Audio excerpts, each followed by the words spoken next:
Allahumma salli wa sallim ala sayyidina Muhammad wa ala alihi wa ashabihi wa man tabi'ahum bi ihsanin ila yaumiddin.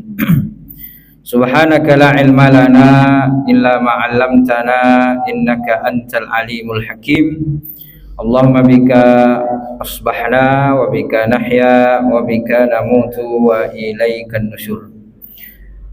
Bismillahilladzi la yadurru ma'asmihi syai'un fil ardi wala fis sama' wa huwas sami'ul alim. Bismillahi la haula wala quwwata illa billahil aliyyil azim. Amma ba'd. Yang saya hormati pengurus Masjid Al-Istiqomah, Bapak Ibu, para tokoh masyarakat dan juga seluruh para jamaah salat subuh yang insyaallah kita semua dimuliakan oleh Allah Subhanahu wa taala. Kembali kita bersyukur kepada Allah dan mengucapkan alhamdulillahirabbil alamin, karena dengan nikmatnya lah alhamdulillah kita masih diberikan nikmat sehat wal afiat, sehingga alhamdulillah bisa melaksanakan ibadah Ramadan. Dan alhamdulillah kita sudah berada di hari yang ke-16. Dah lewat separuh sedikit. Mudah-mudahan kita semua insyaallah diberikan inayah taufik untuk menyelesaikan Ramadan dengan sebaik-baiknya.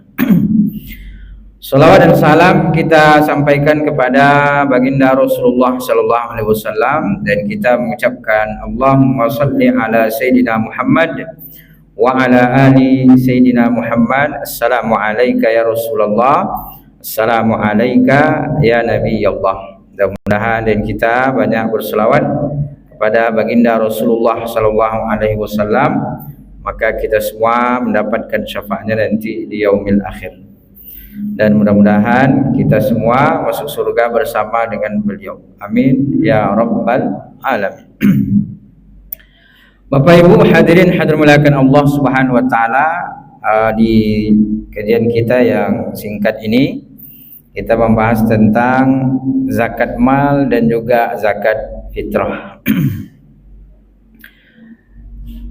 Kalau kita lihat kedudukan zakat dalam rukun Islam atau dalam pandangan Islam, maka zakat salah satu ibadah yang sangat urgen, karena diletakkan sebagai pondasi, yaitu sebagai rukun Islam yang daripada rukun Islam yang 5. Jadi salah satu rukun Islam itu adalah zakat. Ini menunjukkan bahwa zakat ini salah satu hal yang sangat penting dalam Islam. Bahkan perintahnya ini selalu disandingkan dengan perintah solat. Wa aqimus salata wa atuz zakah. Itu banyak ayat ketika memerintahkan salat sekaligus juga memerintahkan tentang zakat. Lalu kemudian kalau kita lihat dari aspek model ibadah, maka ibadah zakat ini selain daripada pembersihan diri kita, juga pembersihan harta. Maka tathhirun nafsi wa tathhirul mal, mensucikan jiwa dan juga mensucikan harta. Maka oleh karena itu Allah Subhanahu wa taala mengatakan bahwa khudz min amwalihim shadaqatan tutahhiruhum wa tuzakkihim biha. Ambillah sebagian daripada harta orang yang punya kemampuan dalam masalah harta. Tujuannya untuk apa? Tutahhiruhum wa tuzakkihim biha. Tujuannya adalah untuk tathhir, mensucikan, toharah, mensucikan jiwa. Wa tuzakkihim, mensucikan juga, mensucikan jiwa, mensucikan harta. Maka oleh karena itu zakat ini sebagai ibadah yang menunjukkan tentang penyucian kita kepada Allah Subhanahu wa taala, dan juga aspek daripada sosial, yaitu aspek hablum minan nas. Jadi ada sisi hablum minan nasnya, karena zakat kan berbagi juga. Maka oleh karena itu kalau kita lihat zakat ini sangat penting, ibadah yang sangat penting. Walaupun ada Menteri Agama bilang tinggalkan zakat gitu ya, tapi sudah diklarifikasi katanya enggak begitu maknanya kan. Jadi maknanya itu kata beliau jangan terfokus pada zakat saja, tapi juga kepada yang lain-lain, pada wakaf, kepada infak, sedekah. Jadi bukan hanya fokus kepada zakat saja. Bapak Ibu yang Allah Subhanahu wa taala. Nah, kalau kita lihat hukumnya, tentu zakat ini pertama adalah kalau zakat mal karena berkaitan dengan harta, maka kewajibannya itu adalah berkaitan dengan harta itu sendiri. Jadi zakat mal namanya zakat mal, zakat harta. Nah, berarti kewajibannya berkaitan dengan harta. Nah, berarti kalau berkaitan dengan harta, maka kemudian para ulama mengatakan bahwa tidak semua harta itu kena zakat. Jadi harta-harta yang tertentu yang dikenai zakat. Kalau kita punya rumah yang kita tinggali, yang kita tempati, kata para ulama itu tidak wajib dizakati, karena rumah yang kita tempati, rumah yang kita pakai. Mungkin pajak kena, tapi kalau zakat tidak. Mobil yang kita pakai, itu juga tidak kena zakat. Emas yang dipakai, ibu-ibu pakai perhiasan emas misalnya, itu juga tidak kena zakat. Jadi ibu-ibu aman insyaallah. Perhiasannya tidak kena zakat. Kecuali kalau berlebihan, terlalu banyak ya kena zakat juga. Perhiasan yang standar dipakai maka tidak kena zakat. Kemudian harta yang kita punya tapi belum mencapai nisab. Nisab ini batas minimal. Nah, berapa batas minimal harta kena zakat itu? Yaitu adalah senilai 85 gram emas. Jadi kalau kita punya uang simpanan sama dengan 85 gram atau lewat daripada itu, berarti itu sudah kena kewajiban zakat. Nah, maka wajib dizakati senilai 2,5%. Ini zakat harta namanya, zakat mal, baik dari segi uang yang disimpan, emas yang disimpan, atau juga perniagaan, perdagangan. Zakatut tijarah, zakat tijarah, zakat perdagangan. Sama juga orang berbisnis, maka ketika modal plus keuntungannya itu mencapai senilai 85 gram emas, maka di situ juga dia di akhir tahun, selama 1 tahun itu nanti kena dia 2,5%. Nah, ini zakat mal, zakat perdagangan juga masuk di dalamnya. Nanti kalau hewan beda lagi. Kalau hewan ada zakatul hayawan, harta berupa hewan. Nah, kalau harta berupa hewan, maka yang kena itu ada 3 jenis hewan yang kena. Pertama adalah kambing. Kambing ini kena zakat dia, tapi tidak semua kambing. Mungkin kita melihara 5 ekor kambing di rumah, itu belum kena zakat lagi, masih aman. Kalau 10 ekor sama, masih aman juga, belum kena zakat. Kalau 20 ekor masih aman juga lagi. 30 ekor masih aman juga. belum kena zakat. 39 masih aman. Berapa dia kena zakat? 40 ekor. 40 ekor 1 tahun. Nanti dia kena lah satu ekor.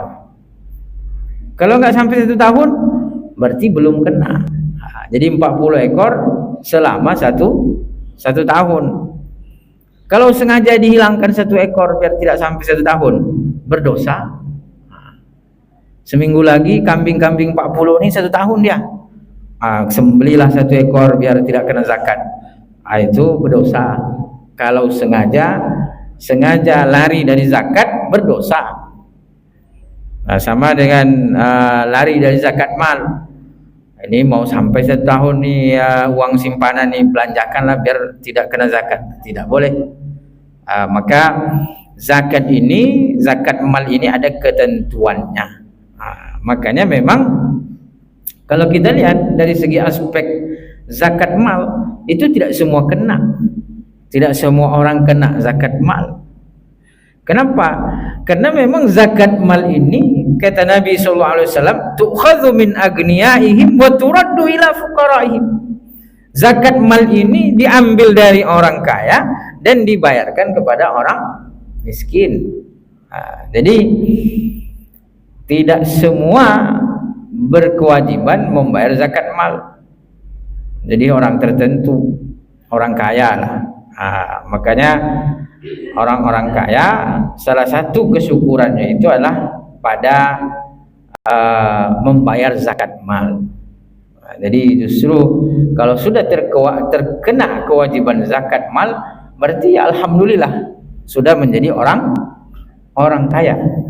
Jadi Islam memandang orang yang mencukupi harta untuk zakat itu berarti dia sudah kaya. Jadi bentuk syukurnya orang yang diberikan harta berlebih adalah menunaikan kewajiban zakat. Dan secara penelitian di Indonesia ini ternyata banyak orang yang sudah terkena kewajiban zakat mal itu. Jadi karena memang kita Indonesia 85% muslim, termasuklah negara muslim yang besar, sehingga punya pengaruh dari aspek hal-hal yang berkaitan dengan Islam. Walaupun juga kita umat Islam sebenarnya di secara umum ya umat Islam sebenarnya udah besar juga.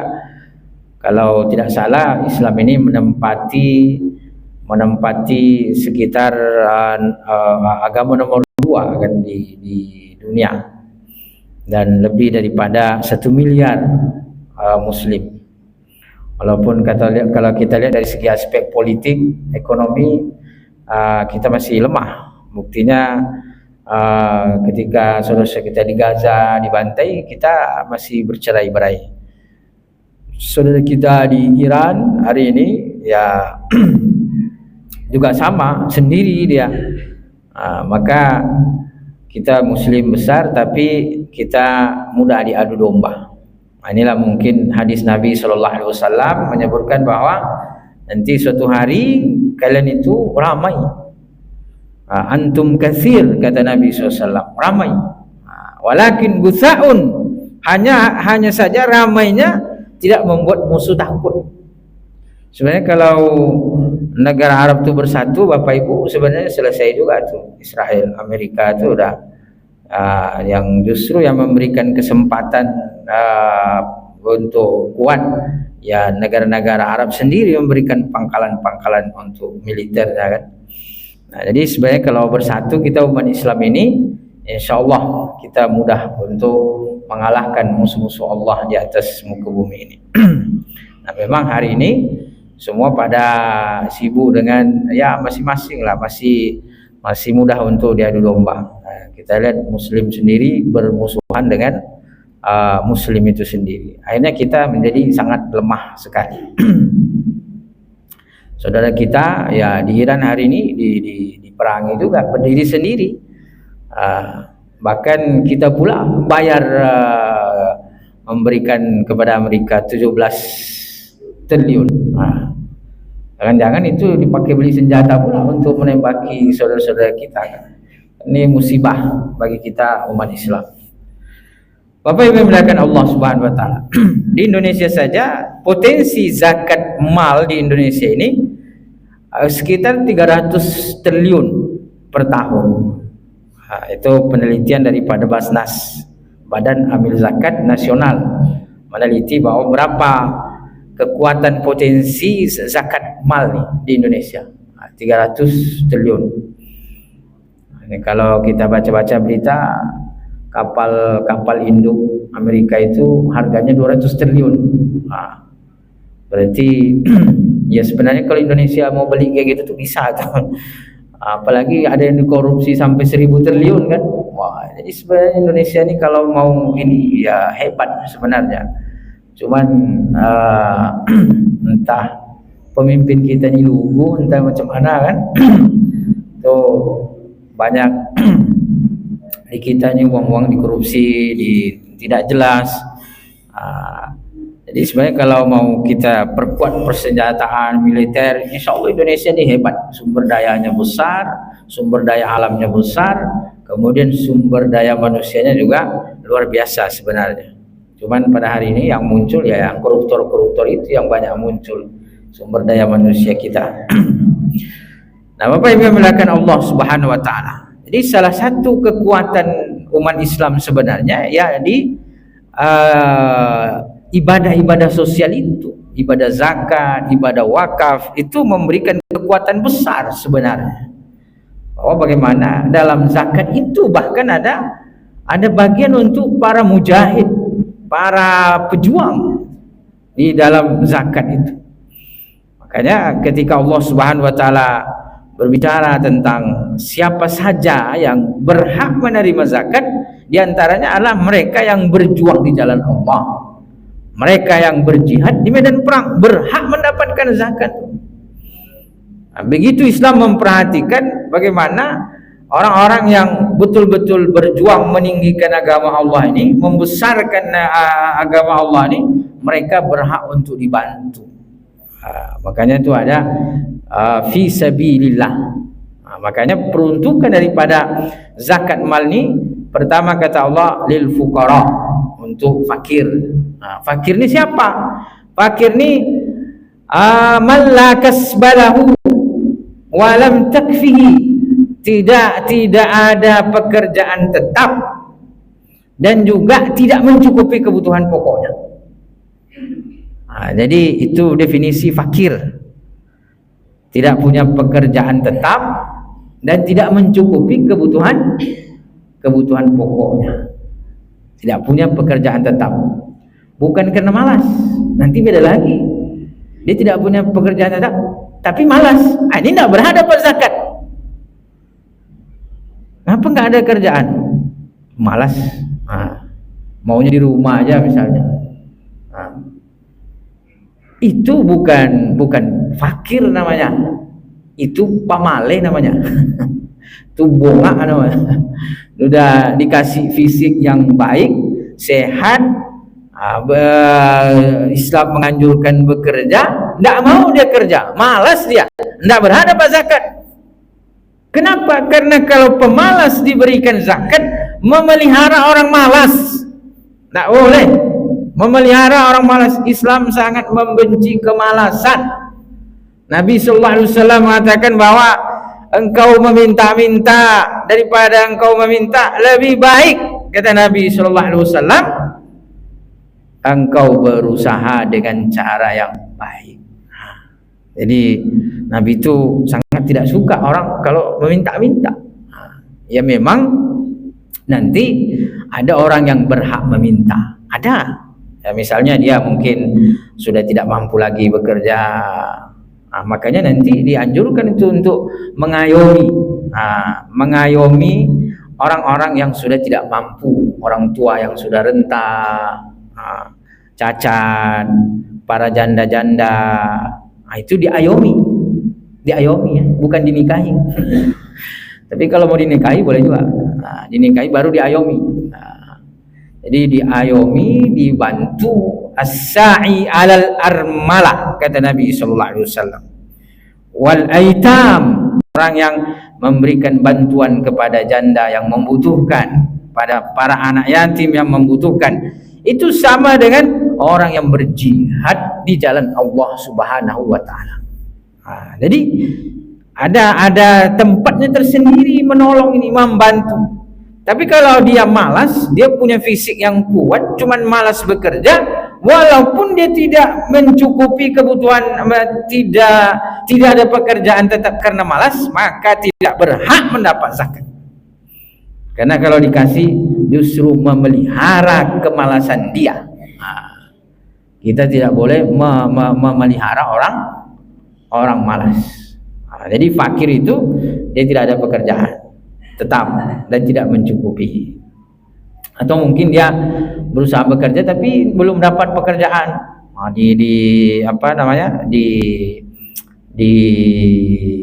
diistirahatkan, dipensiunkan dari pekerjaannya misalnya, atau dipecat dan lain sebagainya, karena faktor ekonomi perusahaan, akhirnya misalnya diistirahatkan. Sambil dia menunggu pekerjaan itu boleh dibantu dari zakat. Itu fakir miskin.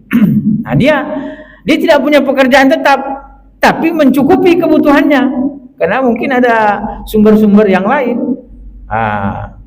Karena dia pewaris, bukan perintis misalnya, kan ada kita ini perintis bukan pewaris. Ada juga pewaris bukan perintis. Dia pewaris misalnya, tidak punya pekerjaan tetap, tapi karena mewarisi harta orang tuanya, dia mencukupi saja, tidak punya pekerjaan tetap tapi mencukupi, maka juga tidak berhak mendapatkan zakat. Maka yang disebut dengan fakir itu harus dua itu terpenuhi, tidak punya pekerjaan tetap dan juga tidak mencukupi kebutuhan pokoknya. Miskin yang kedua, yaitu adalah mereka yang mana kata para ulama punya pekerjaan tetap, pekerjaan ada, tapi tidak mencukupi kebutuhan pokoknya, tidak tercukupi. Pekerjaan ada, pekerjaan tetapnya punya, tapi tidak mencukupi. Nah, ini kalau begini juga berhak mendapatkan zakat, karena masuk kategori miskin dia. Maka kata Allah, lil fuqara wal masakin wal amilin, para amilin ini adalah mereka yang mengambil dan mendistribusikan. Karena salah satu karakter daripada zakat ini adalah ada yang memungut dan ada juga yang menyalurkan. Inilah yang disebut dengan amil. Dan amil ini adalah mereka yang ditunjuk langsung oleh yang pihak berwenang. Kita tidak boleh mengangkat diri kita sendiri sebagai amil, tapi harus ada resmi, ya, pihak resmi mungkin dari yang berwenang, memang dia berhak untuk memungut dan juga mendistribusikan. Jadi pekerjaan amil itu adalah mengambil dan juga mengantarkan, mendistribusikan. Makanya biasanya kalau kita bulan Ramadan ada amil untuk zakat fitrah. Amil untuk zakat fitrah. Kalau amil untuk zakat fitrah ini biasanya diizinkan oleh Basnas Kota Pekanbaru. Jadi biasanya dikasih SK, ya, surat keputusan bahwa kita itu boleh memungut zakat fitrah. Nanti kalau ada yang bayar zakat mal, dibayarkan kepada Basnas Kota. Nah, jadi amil ini juga termasuk yang berhak. Amilin. Baru nanti ada wal muallafati qulubuhum, yaitu mereka yang para muallaf. Muallaf ni adalah mereka yang baru memeluk Islam. Nah, karena kondisi iman mereka masih lemah, maka perlu diperkuat. Walaupun ada juga yang muallaf itu imannya lebih kuat pula daripada kita. Tapi karena mereka baru Islam, sehingga perlu dimotivasi. Walaupun ya mungkin mereka tidak termotivasi dengan harta, ya. Mereka lebih termotivasi mungkin karena keyakinan, karena itu yang benar menurut mereka, sehingga harta itu sebenarnya tidak menjadi tujuan gitu. Nah, hanya saja dalam Islam itu mereka mungkin diapresiasi dengan zakat, sehingga mereka berhak, muallaf berhak mendapatkan zakat. Tapi Tapi mu'alaf ini artinya mereka yang baru masuk Islam. Nah, baru masuk Islam artinya keimanan itu butuh disupport. Nah, cuman terkadang di kita udah 10 tahun masuk Islam masih mu'alaf juga. Nah, maka nanti udah 15 tahun masih mu'alaf juga. Nah, jadi mu'alaf sepanjang hidup kan gitu. Jadi mungkin ini perlu juga dilihat kembali bahwa yang namanya mu'alaf itu adalah mereka hadithu ahdin bil Islam. Mereka itu adalah mereka baru memeluk Islam.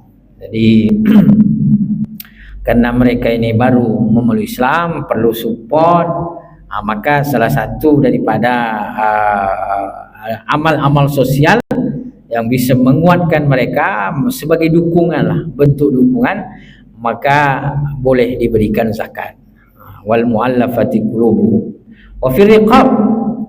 Begitu juga yang kelima adalah mereka yang diperbudak, fir riqab, untuk membebaskan budak.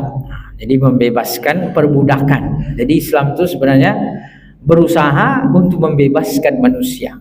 Jadi bagaimana tidak ada yang diperbudak, tidak ada yang direndahkan, karena manusia ini mulia.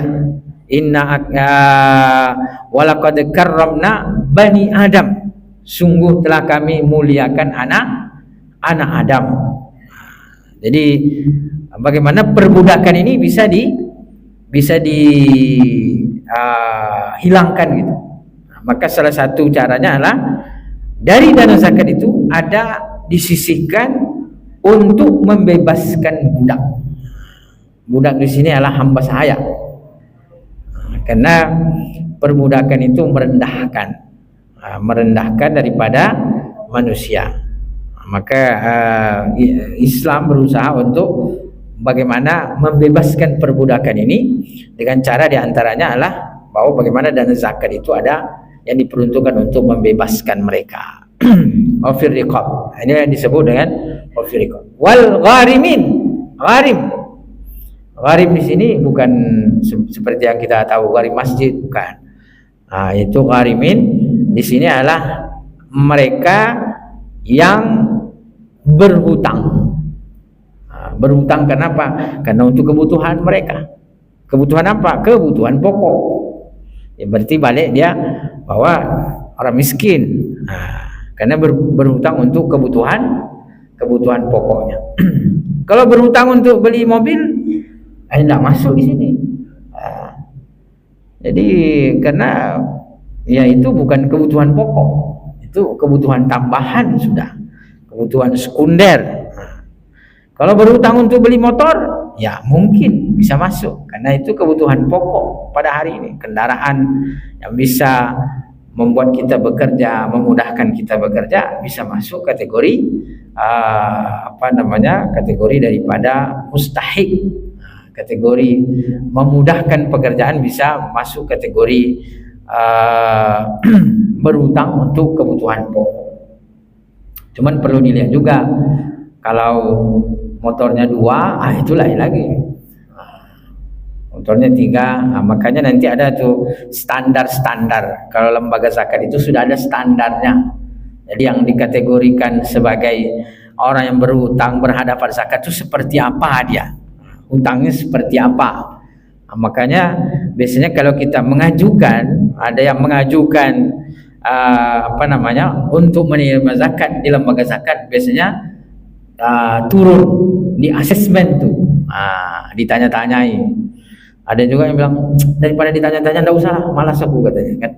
Ya memang prosedurnya begitu. Kalau kita mengajukan bantuan berupa zakat, maka nanti turun kita ditanya-tanyain di asesmen lah, bahwa untuk memastikan apa ini berhak atau tidak gitu. Jadi memang berhak atau tidak, karena nanti takutnya salah sasaran gitu.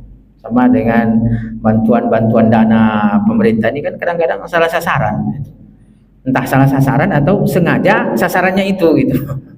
Jadi harusnya dia tidak berhak, mobil parkir di rumah tapi dapat bantuan sosial, kan tidak betul. Ada yang berhak justru tidak dapat. Sampai ada anak yang di Papua itu hanya untuk beli apa namanya pensil, tak mampu bunuh diri dia. Kenapa? Nak pernah dapat bantuan sosial. Ini kan dosa besar bagi para pemimpin itu kalau dia sengaja melakukan itu gitu. Artinya melalaikan. Maka semua pemimpin itu punya tanggung jawab sebenarnya, mulai dari tingkat RT, RW, dia berhak, wajib tuh tahu kondisi warganya seperti apa, sehingga bantuan-bantuan sosial, dana zakat itu betul-betul sampai pada sasarannya dengan baik. Masa iya anak kita sampai hanya untuk beli pensil saja, kemudian tidak mampu orang tuanya sampai bunuh diri? Ini siapa yang menanggung dosa ini? Pertama pemimpin, itu dosanya. Nanti mereka yang akan dimintai pertanggungjawaban oleh Allah Subhanahu wa taala. Berat. Makanya Umar bin Khattab radhiyallahu anhu ketika mengetahui ada satu rakyatnya yang dia kelaparan, maka Umar bin Khattab cepat-cepat pergi ke gudang makanan lalu kemudian dia angkut sendiri gandumnya itu. Kata pengawalnya, wahai khalifah, biar saya mengangkut gandumnya ini. Engkau khalifah, jangan mengangkut. Kata Umar bin Khattab, mungkin di dunia engkau mampu meringankan beban saya, tapi di akhirat engkau tidak akan mampu meringankan beban saya. Biarlah di dunia saya menanggung, biar agar di akhirat saya terlepas dari beban, melalaikan daripada apa yang saya pimpin. Itu Umar bin Khattab. Takut. Umar bin Khattab itu sangat takut dimintai pertanggungjawaban. Ini pemimpin hari ini malah sengaja dibuatnya, digelapkannya, dibuat pos-pos agar bisa korupsi lebih banyak. MBG ini katanya potensi korupsinya besar ini. Jadi apa namanya? Hari ini kita melihat lebih kepada rasa takut kepada Allah ini sudah berkurang. Jangankan kepada manusia, takut kepada Allah aja tidak lagi kan. Katanya ada profesor bilang Indonesia ini susah maju. Kenapa? Jangankan manusia, Allah tidak ditakuti lagi. Jadi itu susahnya kita ini mau integritas, bahwa bagaimana dana-dana itu betul-betul terserap atau tepat sasaran, karena kita krisis daripada kejujuran. Apa-apa yang melakukan Allah Subhanahu wa taala. Jadi itu diantara yang berhak menerima zakat, orang yang berhutang karena memenuhi kebutuhan pokoknya. Nanti ada lagi yang ketujuh, itu adalah fisabilillah. Fisabilillah itulah tadi yang disebutkan bahwa ini berhak orang-orang yang berjuang di jalan Allah, orang yang berjuang, para pejuang mujahid. Maka dulu orang-orang yang turun berjihad itu mereka juga berhak mendapatkan daripada zakat. Walaupun hari ini banyak juga ulama mengatakan bahwa ya untuk fisabilillah pada hari ini ya mungkin bisa untuk membantu anak-anak kita yang sedang belajar, karena mereka juga sedang berjihad. Maka ada juga zakat itu dibawa untuk beasiswa misalnya.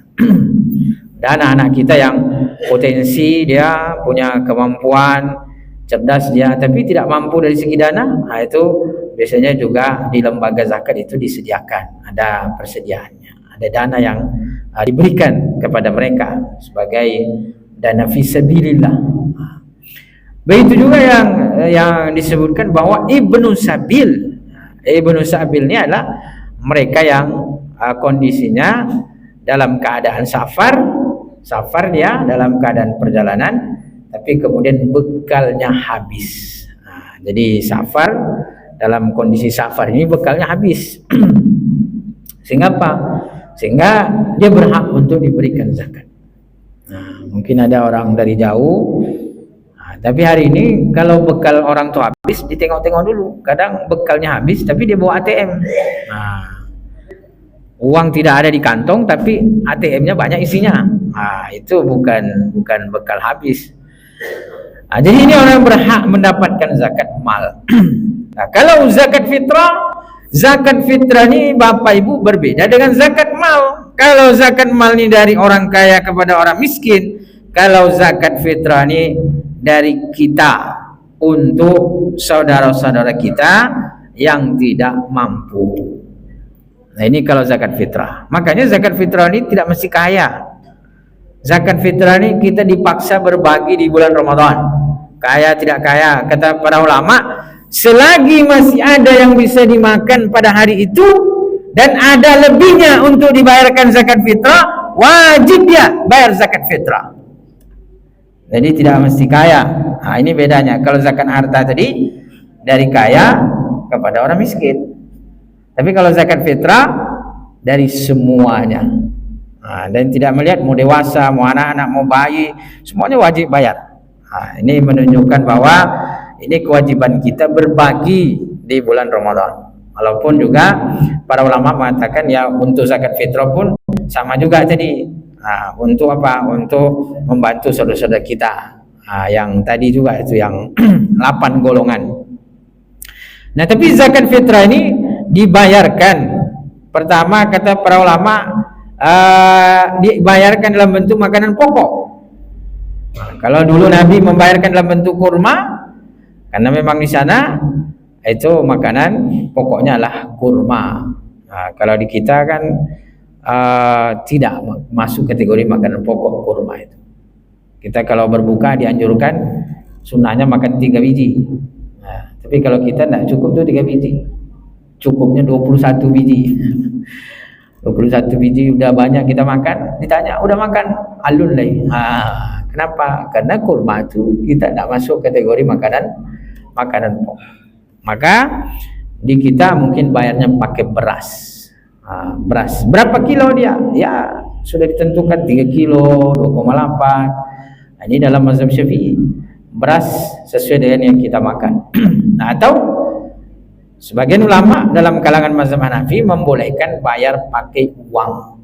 Nah, kenapa? Karena selain daripada mencukupi makanan mereka, mencukupi kebutuhan. Nah, berarti kalau mencukupi kebutuhan tidak harus makanan. Apalagi ya, di kita identik Idul Fitri dengan baju baru. Nah, sehingga apa? Walaupun Idul Fitri itu sendiri bukan sekedar baju baru saja, tapi bagaimana kita menjadi manusia yang punya spirit baru, menjadi manusia yang punya semangat baru dalam semuanya, ya, dalam ibadah, dalam membersihkan diri, dalam keistiqomahan. Ini yang diharapkan dari bulan Ramadan. Tapi karena adat kita, ya adat itu kan sah-sah saja, harus sebaiknya pakai baju baru, serba baru, kendaraan baru, rumah baru, walaupun orang rumah tetap lama ya. Jadi serba baru-baru semuanya. Nanti agar saudara-saudara kita yang tidak berkemampuan ini juga ikut bergembira. Paling tidak mereka bisa beli baju baru, pakaian baru, sendal baru dan lain sebagainya. Sehingga yang gembira tidak hanya orang yang mampu saja di bulan Idul Fitri, semuanya ikut bergembira. Karena idkhalus surur fi qalbil mu'min, bergembira bersama-sama. Tidak ada yang tertawa di atas kesedihan orang lain. Tidak ada yang tersenyum di atas tangis saudara-saudara kita gitu. Jadi bagaimana kita sama-sama bergembira. Itulah fungsi daripada zakat fitrah itu. Makanya wajib bagi kita untuk menyegerakan zakat fitrah agar segera bisa disalurkan dengan cara yang baik. Dan tentunya tadi bahwa tepat sasaran. Jadi kalau kita merasa mampu, jangan pula minta zakat fitrah. Ini ada yang agak mampu karena sering dapat zakat fitrah, tahun ini tidak dapat, disalahkannya pengurus. Tahun kemarin saya dapat, tahun ini kok tidak dapat. Ini ambil nih korupsi gitu ya. Jadi kalau kita tidak tidak termasuk yang berhak, maka janganlah kita mengambil, karena sama dengan kita mengambil hak orang-orang yang berhak. Ini keistimewaan di dalam Islam bahwa memang kita diperintahkan berbagi dan itu menjadi suatu ibadah yang diwajibkan, baik zakat mal maupun zakat harta. Ini yang wajib. Tentu yang sunnah-sunnah banyak, sedekah, infak dan lain sebagainya, yang semuanya itu sebenarnya bertujuan pertama untuk diri kita sendiri juga, karena harta yang kita infakkan insyaallah diberkahi oleh Allah Subhanahu wa taala, memberikan ketenangan dalam hidup kita dan nanti akan menjadi teman, menjadi sahabat bagi kita di alam kubur dan di akhirat. Bapak Ibu yang dimuliakan Allah Subhanahu wa taala, barangkali itulah yang bisa kita kaji dan kita bahas. Mudah-mudahan kita bisa menyempurnakan amalia-amalia Ramadan kita dengan sebaik-baiknya, sehingga Ramadan kita betul-betul menjadi Ramadan yang istimewa, baik dari segi pahala dan juga dari segi pengampunan dosa dan lain sebagainya di sisi Allah Subhanahu wa taala. Amin ya rabbal alamin. Itu yang dapat kita kaji, mudah-mudahan memberikan manfaat. Kita tutup dengan berdoa kepada Allah Subhanahu wa taala. A'udzubillahi minasyaitonir rajim. Bismillahirrahmanirrahim. Alhamdulillahirabbil alamin wassalatu wassalamu ala sayyidina Muhammad wa ala alihi wa ashabihi ajma'in. Allahumma ja'al jam'ana hadza jam'an marhuma wa tafarruqana min ba'di tafarruqan ma'suma. Allahumma ighfir lana dhunubana wa liwalidina warhamhum kama rabbawna shighara wal muslimina wal muslimat wal mu'minina wal mu'minat bi rahmatika ya arhamar rahimin. Allahumma ansur ikhwanana al muslimina fi kulli makan. Allahumma ansur ikhwanana al-muslimin al-mujahidin fi kulli makan. Allahumma dammir a'da'aka a'da'ad-din. Allahumma ahlikil kafarata wal musyrikin. Allahumma ahlikhum badada. Allahumma ahlikhum badada ya azizu ya jabbar. Allahumma barik lana fi hayatina. Allahumma barik lana fi hadzal syahril karimil mubarak. Allahumma barik lana fi umrina. Allahumma barik lana fi amwalina wa fi dhurriyyatina wa fi jami' hayatina bi rahmatika ya arhamar rahimin. Allahumma rabbana hab lana min azwajina wa zurriyyatina qurrata a'yunin waj'alna lil muttaqina imama. Allahumma khtim lana bi husnil khatimati wa la takhtim alaina bi su'il khatimah. Rabbana atina fid dunya hasanah wa fil akhirati hasanatan wa qina adzaban nar. Wa sallallahu ala sayidina Muhammadin wa ala alihi washabihi wasallam. Walhamdulillahi rabbil alamin. Taqabbalallahu minkum minna wa minkum taqabbal ya karim. Subhanakallahumma bihamdika asyhadu an la ilaha illa anta astaghfiruka wa atubu ilaik. Wassalamu alaikum warahmatullahi wabarakatuh.